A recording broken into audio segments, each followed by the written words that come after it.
Hello students, so today we are going to see chapter number 9 part 2. इसके हमने primary sector, secondary sector और service sector complete किए हैं। अभी हम नेक्स्ट जाएंगे, going to see the next point. Think to know, ये read करना है आपको।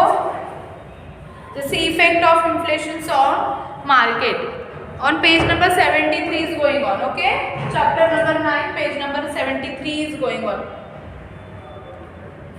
See the pictures and notice the component required to get tea as the end product. 1 cup of tea cost rupees 7.50 to the owner of the hotel. He earned rupees 2.50 as a profit. What will be the selling price? Suppose the cost of milk increases by ₹2 per liter. ऐसे ये question ये आपको सोच के बताना है। Effect on inflation of market. नीचे दे the economic activities are also classified on the basis of ownership, like government ownership. First question दिया है, फर्स्ट है government ownership.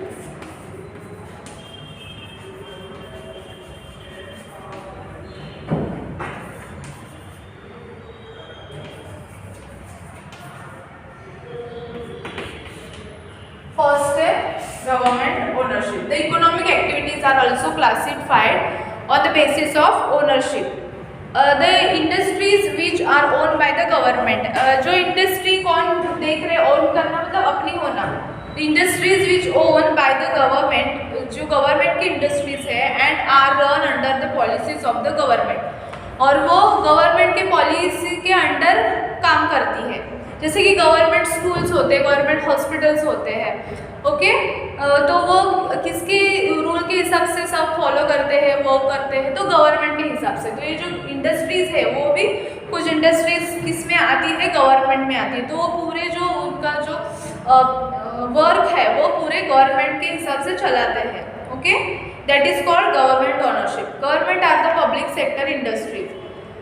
For example Bhilai steel plant, ये भी क्या है, गवर्नमेंट है। Bharat heavy electricals limited BHEL, oil and natural gas corporation ONGC etcetera, ये सभी क्या है, गवर्नमेंट ओनरशिप के हैं। Okay, next we going to say private ownership. Next one है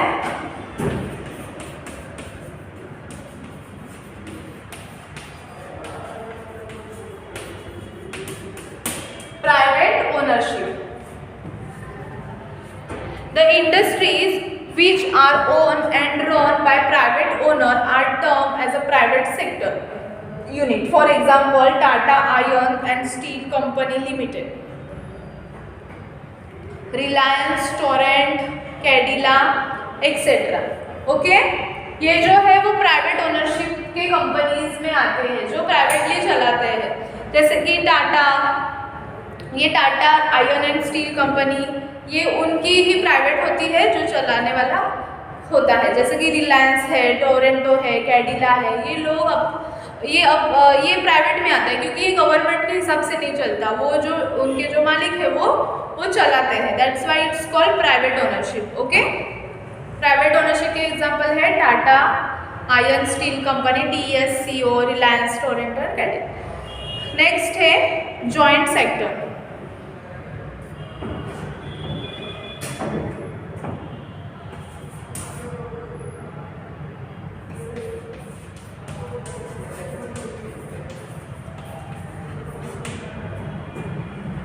अभी जॉइंट सेक्टर में क्या आएगा, so there are certain limitations to public sector unit. जो पब्लिक सेक्टर यूनिट के कुछ लिमिटेशंस होते हैं। Generally we find less dedications and commitment toward work in public sector unit.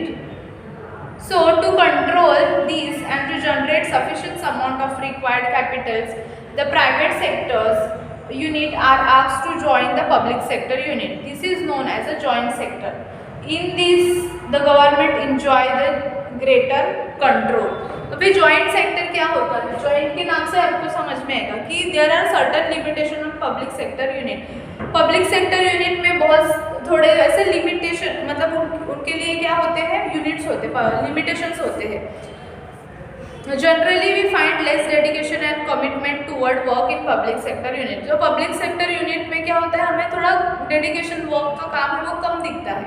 To control this and generate sufficient amount to required capital, वो अच्छा करने के लिए, कैपिटल रिक्वायर्ड होने के लिए private sector unit are asked to, जो private sector है वो क्या करते हैं, वो पूछते हैं कि हमें पब्लिक सेक्टर के साथ ज्वाइन करना है। तो जब भी प्राइवेट और ये जॉइंट में जो पब्लिक सेक्टर होता है, वो पब्लिक सेक्टर और प्राइवेट ये जब भी ज्वाइंट होते हैं तो उसे क्या बोलते हैं, joint sector. Okay, in this government enjoy a greater control, और इनका कंट्रोल गवर्नमेंट पे होता है, गवर्नमेंट का होता है। Understand? Next we going to see the cooperative sector.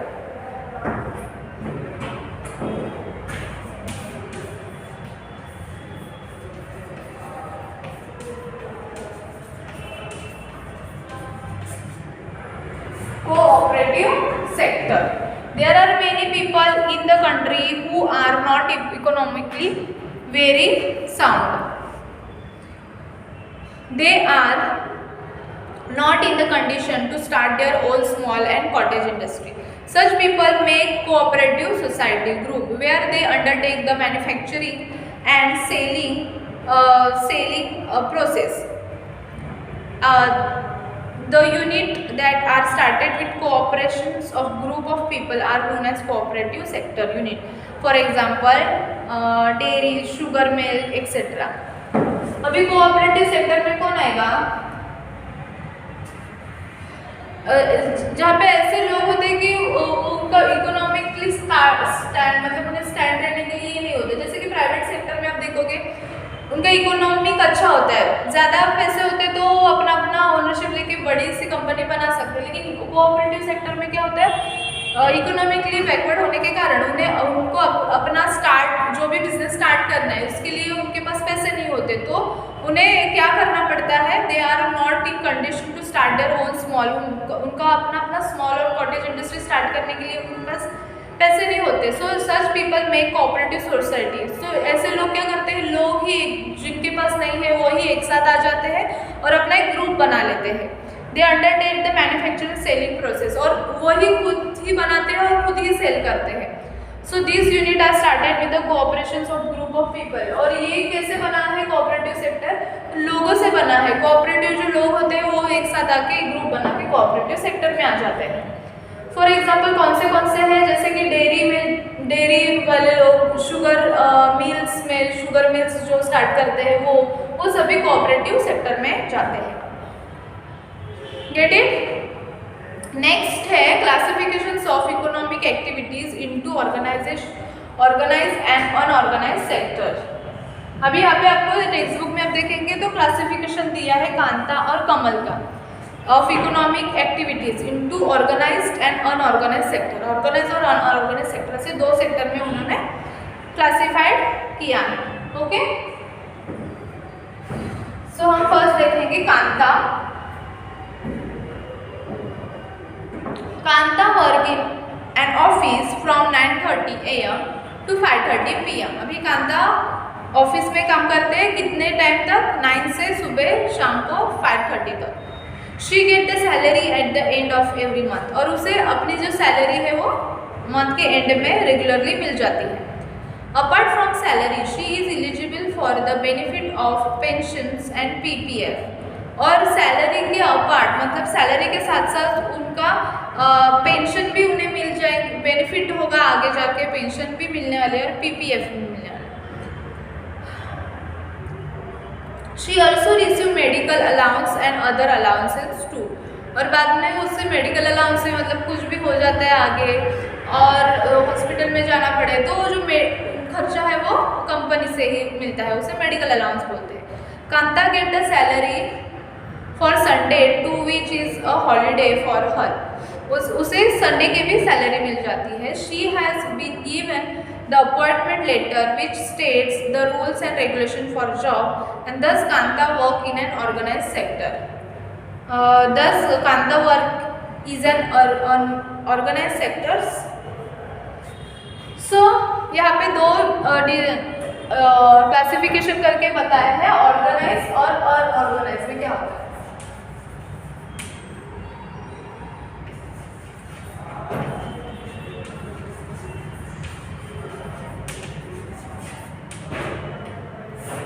अभी जैसे कि कांता का एग्जाम्पल दिया है, वो काम कर रही है सुबह 9 बजे से 9:30 से 5:30 बजे तक वो काम कर रही है। उसे उसकी सैलरी पर month end of the month मिल जाती है। उसे मेडिकल अलाउंस है, पीपीएफ है, पेंशन है, बहुत सारे ऐसे है शेम्स है जो उसे मिल रहे हैं। ओके, और उसको प्रॉपर अपॉइंटमेंट लेटर भी दिया है, उसमें ऑफिस के रूल और रेगुलेशन बताए हैं। Correct.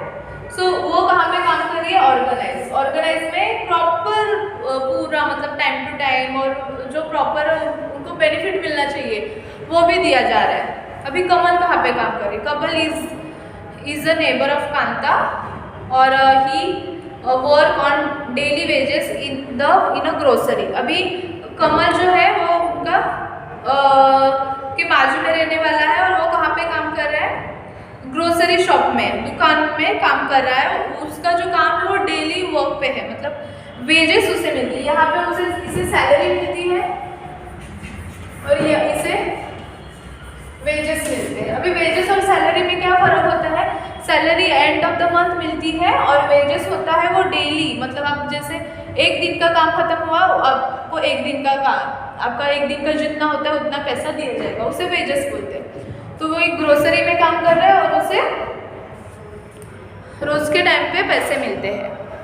Okay, he goes to the shop in the morning at 8 and work till 9 in the evening. He does not get any allowance apart from the daily wages.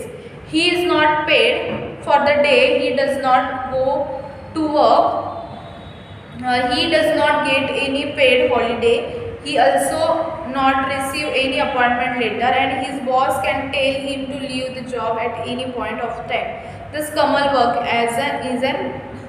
Kamal work in an unorganized sector. अभी unorganised sector के कैसे देखो, इन्हें appointment letter भी मिला था, इन्हें appointment letter भी नहीं दिया है। यहाँ पे उनको क्या किया जाता था? सब डे उसके जो अलाउंसेस है वो मिलते थे, जैसे कि मेडिकल फैसिलिटी, पीपीएफ सब मिलते हैं, लेकिन इन्हें नहीं मिल रहा है। इन्हें संडे का भी पेमेंट मिल रहा है, सब पेमेंट मिल रहा है, लेकिन इन्हें संडे का भी पेमेंट नहीं है और जो दिन वो अपसेंट रहेंगे वो दिन का भी पेमेंट नहीं है। ओके, तो ये इसमें आते हैं ऑर्गेनाइज में और ये जो आते हैं वो unorganised sector. Get it? So now we go to the next, economic liberalisations. अभी इकोनॉमिक लिबरलाइजेशंस क्या है?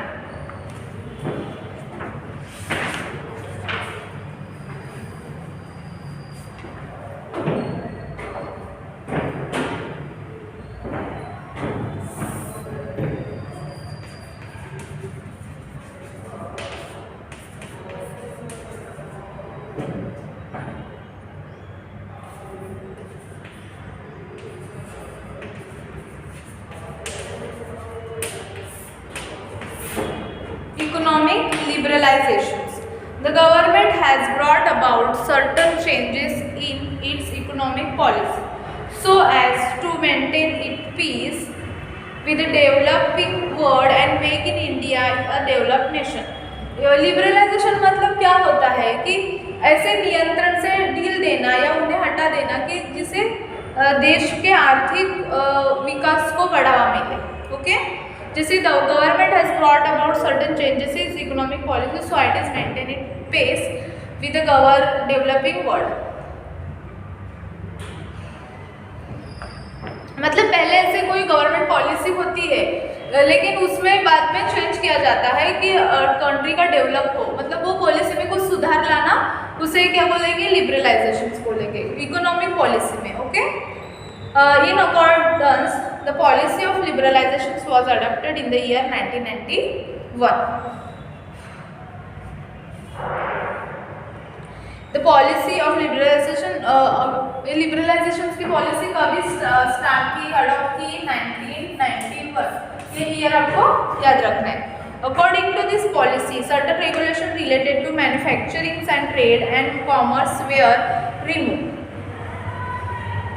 ये पॉलिसी के अकॉर्डिंग क्या किया कि सर्टन रेगुलेशंस थे रिलेटेड मैन्युफैक्चर, ट्रेड और कॉमर्स, जो व्यापार के जो रेगुलेशंस थे, रूल्स रेगुलेशंस थे, वो रिमूव कर दिए. Duties and taxes relaxations on import export were announce.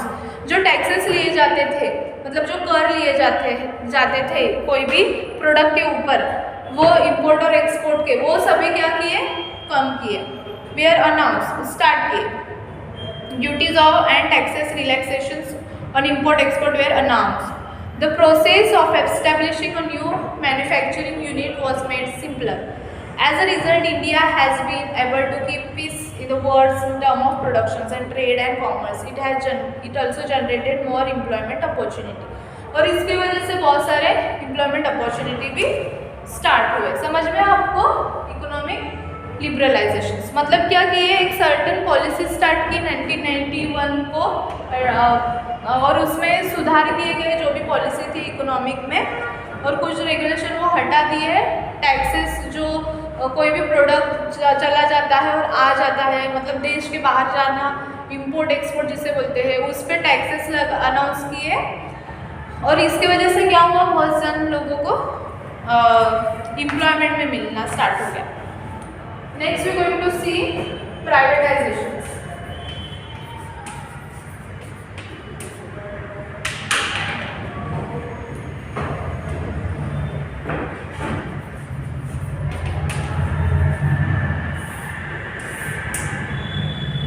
ये अभी प्राइवेटाइजेशंस मतलब निजीकरण हम जिसे बोलते हैं. After the independence many public ventures का मतलब होता है उपक्रम स्टार्ट करना, उपक्रम कोई भी योजना. After the independence, many public ventures, मतलब large manufacturing project owned by the government, were started by the government of India. मतलब इंडिपेंडेंस के बाद जो पब्लिक वेंचर्स थे, निजीकरण उपक्रम थे, वो वेंचर स्टार्ट किए गवर्नमेंट ने. With the passage of the time, these ventures made less profit or incurred loss. लेकिन with the passage of time, थोड़े दिन बाद क्या हुआ, ये जो उपक्रम जो स्टार्ट किए थे प्राइवेटाइजेशंस में, जो उपक्रम स्टार्ट किए थे, उस पर लॉस कम, मतलब लेस प्रॉफिट होने लगा. मेनी पब्लिक वेंचर्स मतलब बहुत सारे जो पब्लिक ऐसे उपक्रम थे had to be close down for this reasons. बहुत सारे वेंचर्स उपक्रम थे वो बंद करने पड़े. This left an impact on our economic sector. और इसका इफेक्ट किस पे हुआ, हमारे इकोनॉमी पे. The worker become united but the industry suffered big loss. Worker united रहे लेकिन इंडस्ट्री को बहुत लॉस हुआ. On the other side the emphasis on quality increase around the world. The private sector started making more profit. All this circumstance motivated privatizations. Government started showing inclinations toward private sector. The joint sector is a part of process of privatization. अभी क्या हुआ, तो इसके वजह से क्या करना पड़ा, private sector started making more profit. On the other side the emphasis on quality increase around the world. And इसकी वजह से क्या हुआ, प्राइवेटाइजेशन इसके वजह से स्टार्ट हुआ, क्योंकि पहले पब्लिक वेंचर स्टार्ट किए, बाद में लॉस होने लगा, फिर स्टार्ट क्या हुआ, प्राइवेट सेक्टर. इसके प्राइवेट सेक्टर में और ज़्यादा प्रॉफिट होने लगा. सो वही क्या है, privatisation. Okay, next we going to see the globalisation.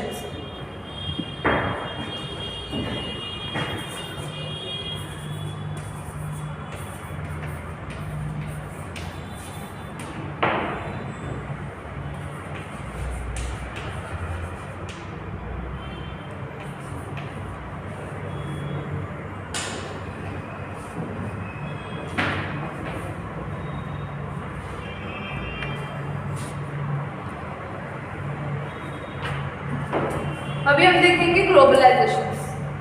ग्लोबलाइजेशंस means the world becoming one or countries coming closer to one another. Globalisations मतलब क्या होता है कि मतलब कंट्री एक पास आना, वो पास कैसे आती है? तो कम्युनिकेशन से, राइट। तो ये ग्लोबलाइजेशन मतलब क्या होना कि एक दूसरे, अभी हम भी बाहर के जैसे सिटी, बाहर के देश के लोगों के साथ अभी भी बात कर सकते हैं, राइट, इंटरनेट के मदद से।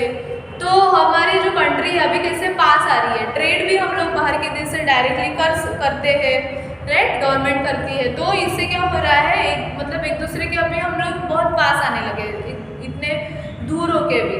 सो इसे क्या बोलते हैं, globalisation. Okay,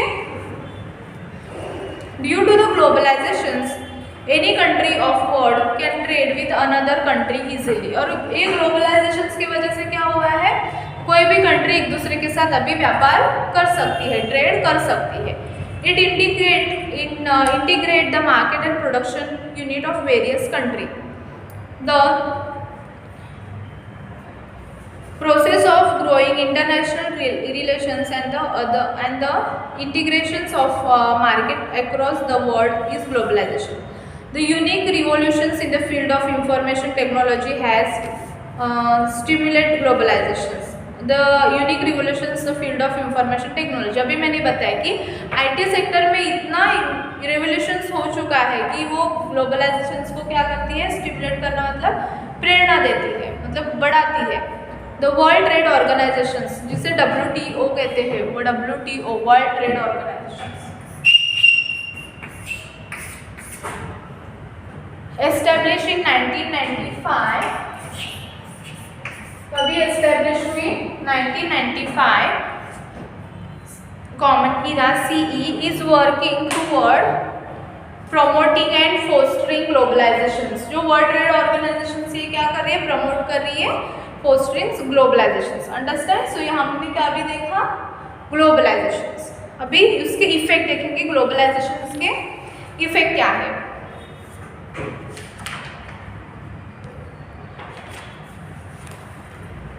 Effect of globalization. Employment opportunity have increased in the service sector due to the advent of the information technology. Phone, text, mobile, email, internet, video conference, etc.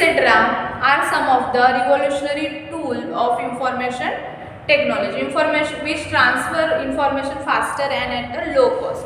This has made the economic development of our country faster. हमारे economic development country का कैसे हो रहा है, ये सभी जो अभी न्यू मॉडर्न टेक्नोलॉजी आई है उसमें phone, tax, mobile, email, internet, video conferencing. अभी मीटिंग भी करना है बाहर के देश के कंट्री के साथ तो वीडियो कॉन्फ्रेंस बहुत ज़्यादा यूज़ किया जाता है। तो इसकी वजह से क्या हो रहा है, इकोनॉमिक डेवलपमेंट भी हो रहा है कंट्री का। द मल्टीनेशनल कंपनीज, जो मल्टीनेशनल कंपनीज है, started project in different countries which have prove to be profitable for the host nation. For example, Ford motor has a car prove to be profitable to the host nation. Ford Motor has a car manufacturing plant in India, where cars are manufactured not only for India but the other country too. जो Ford Motors है वो उनका manufacture India में हो रहा है, तो वो सिर्फ इंडिया के लिए नहीं तो बाहर की कंपनी के लिए भी वो मैन्युफैक्चर्स करते हैं। Apparently India receive the advantage of this ventures. ये उपक्रम का हमें क्या मिला है, एडवांटेज ही मिला है। Similarly the big companies of India such as Tata motor, जो बड़ी बड़ी कंपनियाँ, Infosys, Asian paint, Parle etcetera have export their commodities in the foreign market. तो इनका प्रॉफिट हमारे जो बड़ी कंपनी इसमें भी हो रहा है तो वो एक्सपोर्ट कर सकते हैं बाहर के देश के साथ। Consumer get commodities of a very good quality and at a low price due to the competition. For example, China made toys have become very popular in Indian market due to its low price and attractive design. For example, आप देखोगे कि China के जो product है वो बहुत attractive होते हैं और कम प्राइस के भी होते हैं, तो हम वो परचेस बहुत करते हैं। टॉय, उनके जो खिलौने होते हैं वो, तो उनके प्राइस लो होने के कारण हम लोग वो ज़्यादा लेते हैं। Okay, so in 1 year only the Chinese toys have replaced the Indian toys in 70% and 80% shop. Now the toys in Indian market are cheaper than before. अभी इंडियन मार्केट में भी जो टॉयज है इंडियन मार्केट के, वो भी थोड़े कम होने लगे. Do you know the reason behind this? Due to the international trade. International trade होने के कारण the China toys come in the Indian market and prove to be better than the Indian toys. However the Indian toys manufacturers trader have incurred losses. So globalization at time causes loss to the cottage industries also. Understand? So our chapter is finished today. So what we have learned in this chapter, we have learned our economic system. इसमें हमने first primary sector देखा था, secondary sector, private sector, service sectors, ये sector देखे थे. बाद में हमने government ownership, private ownership, joint sector, cooperative sector, इसका फुल इंफॉर्मेशन देखा. Then after we have learn about the economic liberalisations, privatisations, and last one is the global